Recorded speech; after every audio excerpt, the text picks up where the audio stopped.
السلام عليكم ورحمة الله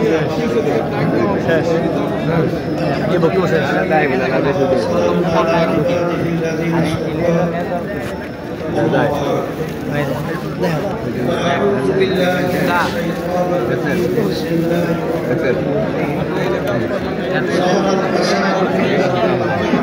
بسم الله صدق الله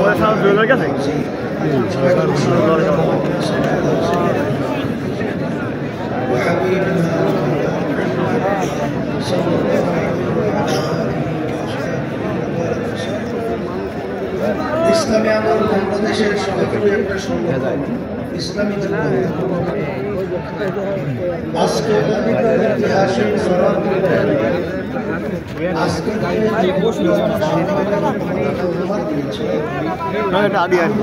ঐতিহাসিক ময়দানে ঐতিহাসিক যুব কনভেনশন লক্ষাধিক যুবক উপস্থিত হয়েছে। আমি যেটা অনুমান করেছি এবং যতটুকু তথ্য আমার কাছে আছে, আমি তোমাদেরকে ধন্যবাদ জানাই।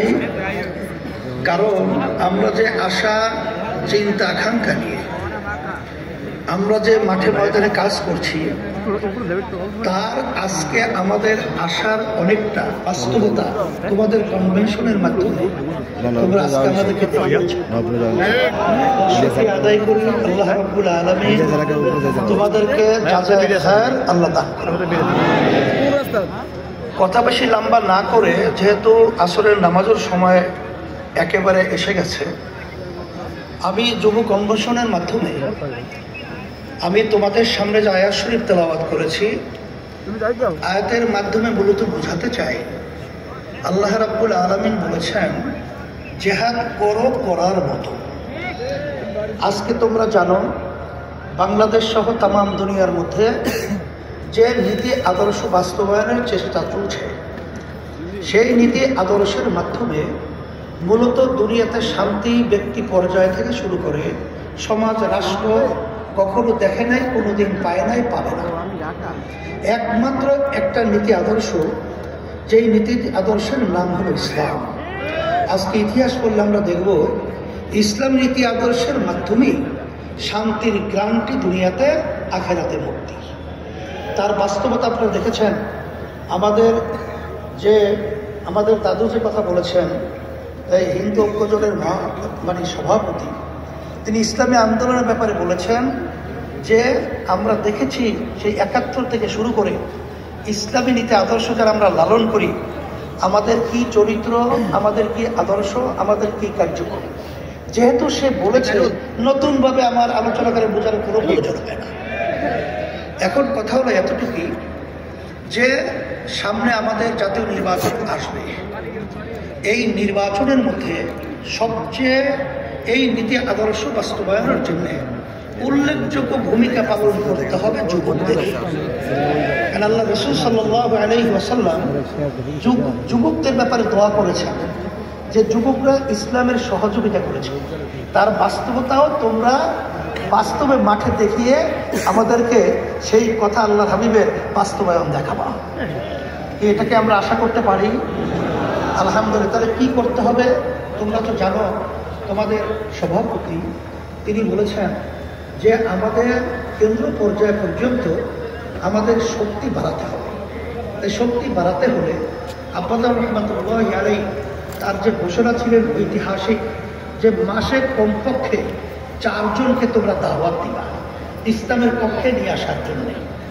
সেখানে সেন্টার ভিত্তিক প্রত্যেকে যদি আমরা মাসে 4 জনকে আমরা সেই সেন্টার ভিত্তিক দাওয়াতের মাধ্যমে ইসলামের পক্ষে তৈরি করতে পারি, আমার মনে হচ্ছে সেদিন বেশি দেরি নয় যে বাংলাদেশের মধ্যে রাষ্ট্রীয় পর্যায়ে ইসলামী নীতি আদর্শ আল্লাহর রহমতে বাস্তবায়ন হবে। এই কাজটাকে আমরা করতে রাজি আছি। আল্লাহ আপনি কবুল করে নেন। সাথে সাথে আমি বিশেষ করে 53 বছর স্বাধীনতায় যারা দেশ পরিচালনা করেছে তাদের নতুন কিছু বলার মতো, বাংলাদেশের মানুষকে নতুনভাবে কিছু উপহার দেওয়ার মতো নতুন কোনো কথা তাদের মধ্যে নাই, আর দিতেও পারবে না। কারণ আমরা সেটা দেখে ফেলেছি। গ্রামের একটা কথা আছে যে ওই গোদা পা দিয়ে যে লাথি মারার শক্তি থাকে না, এটা আমাদের জানা হয়ে গেছে। তা আপনারা দেশ 53 বছর পরিচালনা করেছেন, আমাদেরকে আপনারা কি দিয়েছেন? আর নতুনভাবে আমাদেরকে ও পা দেখায় আর ভয় দেখানো, আশা দেখায় লাভ নাই। এখন পরিবর্তন করতে হবে। আর যদি এর পরিবর্তনের সুযোগ এখন 5ই আগস্টের পরে ইসলামের পক্ষে যেভাবে তৈরি হয়েছে, 53 বছর ইতিহাসে এত সুন্দর ইসলামের পক্ষে পরিবেশ তৈরি হয় নাই। আমি তোমাদের সামনে যে আয়াত শরীফ তেলাওয়াত করেছি, আল্লাহ বলেছেন জিহাদ করো করার মতো। এখানে আমাদের কার্যক্রম যদি করার মতো করতে পারি, আমার তো মনে বলছে বাতিল কখনোই বাংলার জমিনে মাথা উঁচু করে দাঁড়াতে পারবে না, সাহস পাবে না। ওরা বাংলার জমিনের মধ্যে সেই মাথা নিচু করেই থাকতে হবে ইনশাআল্লাহ তোমাদের তৎপরতায়। সেই হিসাবে আমি তোমাদেরকে বলবো যে আজকে দেখছো যে কত মায়ের কোল খালি হয়ে গেল। এই মায়ের কোল খালি করার রাজনীতি বাংলার মানুষ আর দেখতে চায় না। বাংলাদেশের টাকা বিদেশে পাচার করবেন, বিদেশে বেগম পাড়া তৈরি করবেন, এটা বাংলার জনগণ ছাত্র জনতা দেখতে চায় না। এর পরিবর্তন আমাদেরকেই করতে হবে। এই পরিবর্তনের জন্যই যদি আবার প্রয়োজন হয় আমরা আবার রক্ত দেব, আমরা জীবন দেব, তারপরে দেশকে সুন্দর দেশ করার জন্য রাজপথে থাকবো। থাকার জন্য কে কে রাজি আছো? সাথে সাথে আমি বিশেষ করে অন্তর্বর্তীকালীন সরকারকে বলবো, আমাদের যুগ্ম মহাসচিব গাজী আতাউর রহমান সহ বিভিন্ন দায়িত্বশীলা বলেছেন যে আপনারা কোন জনগণের ভোটে নির্বাচিত সরকার নয়, আপনার হলো গণ অভ্যুত্থান, ছাত্র জনতা হাজারো হাজারো মায়ের কোল খালি করার বিনিময় আপনারা ক্ষমতায় এসেছেন। কিন্তু আপনাদের কার্যক্রমগুলো আমরা অনেকাংশে প্রশ্নবিদ্ধ। এটা আমাদের দুঃখ হয়। আপনাদের দুর্বলতা কোথায়?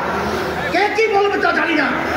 যারা নাকি নির্বাচনের জন্য অস্থির হয়ে গেছে, পিয়ার নির্বাচন পছন্দ করছেন না, আমি বলবো এখন বাংলাদেশের মানুষ সজাগ হয়ে গেছে।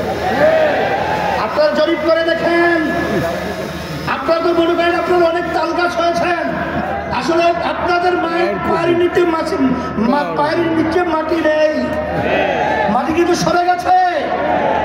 এখন এই বাংলাদেশের মধ্যে আর এই চাঁদাবাজদেরকে, এই যারা নাকি জায়গা দখলকারীদেরকে, খুনিদেরকে, গুমিদেরকে বাংলাদেশের মানুষ দেখতে চায় না। পরিবর্তন করতে হবে, সুন্দর পরিবেশ তৈরির জন্য আমাদেরকে কাজ করতে হবে। আমি বিশেষ করে বলবো, যারা হাজার হাজার মায়ের কোল খালি করেছে তাদেরকে আবার নির্বাচনের জন্য আহ্বান করছেন। আপনারা কি ইঙ্গিত দিচ্ছেন? এখনো মায়ের কান্না বন্ধ হয় নাই, এখনো মুদ্রার পানি পানি সেই শব্দ আমাদের কান থেকে এখনো সরে নাই। আবু সাইদের হাত প্রসারিত গুলিবিদ্ধ বুক নিয়ে মাটিতে লুকিয়ে পড়েছে, এখন আমাদের নজর থেকে এখনো সেই স্মৃতি যায় নাই। আর আপনারা তাদেরকে নির্বাচনে আহ্বান করবেন, আবার নির্বাচনে তাদেরকে নিয়ে এসে আপনারা ক্ষমতা দখল করবেন। এ ধোঁকাবাজি বাংলাদেশের জনগণ বুঝে গেছে।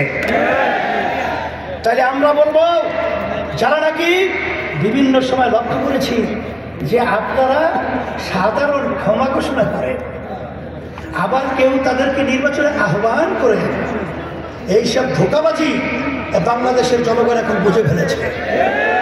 আপনাদের অবস্থান পরিষ্কার করতে হবে।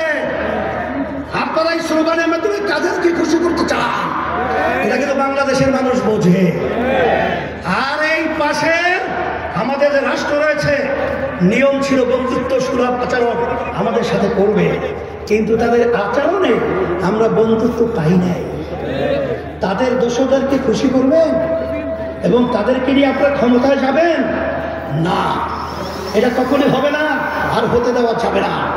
আর পিয়ার সিস্টেমের মাধ্যমেই বাংলাদেশে জাতীয় সরকার গঠন হবে। আপনারা কেন চাচ্ছেন না? আপনাদের ভয় কোথায়? আবার আপনারা এই নির্বাচন পদ্ধতির মাধ্যমে এককভাবে ক্ষমতায় গিয়ে আবার আপনারা বিভিন্ন ধরনের আমাদের উপরে সেই স্টিম রোলার জুলুমের এটা চাপিয়ে দেবেন, এটা হবে না। এই জন্য পিয়ার সিস্টেম যদি নির্বাচন না হয়, ইসলামী আন্দোলন বাংলাদেশ, যুব আন্দোলন বাংলাদেশ থেকে আমরা ঘোষণা করছি আমরা পিয়ার সিস্টেমে ওই সব ক্ষেত্রেই পিয়ার সিস্টেমে নির্বাচন হতে হবে। প্রত্যেকটা ভোটারের তাদের ভোটের অধিকার বাস্তবায়িত হবে, বাংলাদেশের জাতীয় সরকার হবে, নাহলে আমাদের আন্দোলন করার প্রয়োজন হবে। আন্দোলন করবো, সংগ্রাম করবো, পিয়ার সিস্টেমে নির্বাচন বাস্তবায়ন করে ছাড়বো ইনশাআল্লাহ। নারায়ে তাকবীর, নারায়ে তাকবীর। 24-এর যুব আন্দোলনের কমিটি বিলুপ্ত ঘোষণা করা হলো, 25-এর যুব আন্দোলনের নতুন কমিটি ঘোষণা করা হচ্ছে। আলহামদুলিল্লাহ, সভাপতি হিসাবে আতিকুর রহমান মুজাহিদ। আতিকুর রহমান মুজাহিদ কোথায়? আলহামদুলিল্লাহ। সহ সভাপতি ইঞ্জিনিয়ার শেখ মোহাম্মদ মারুফ। সেক্রেটারি জেনারেল হিসাবে